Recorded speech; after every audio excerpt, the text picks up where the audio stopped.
ఏం బీకనిక పోయినరని అడుగుతాడా అధ్యక్ష?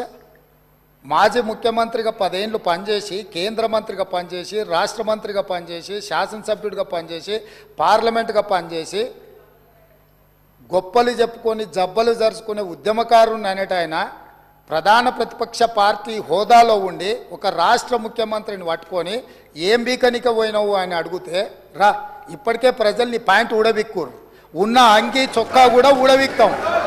ఇప్పటికే తెలంగాణ ప్రజలు మొన్న జరిగిన ఎన్నికలలో మీ ప్యాంటు ఊడబిక్కిరు. ఇవాళ ఆ ప్యాంటు ఊడబీకితే చెప్పుకునే దిక్కులేక బొక్కబోర్ల పడితే బొక్కలు ఇరిగినాయి మీకు. అయినా మీ బుద్ధి మారలేదు.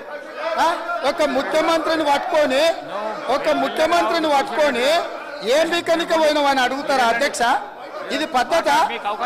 ఈ రాష్ట్రం 4 కోట్ల ప్రజలు ఓట్లేసి గెలిపించిన ముఖ్యమంత్రిని పట్టుకొని ఏం బీకనిక పోయినావని అంటారా అధ్యక్ష? ఇదేనా తెలంగాణ సాంప్రదాయము?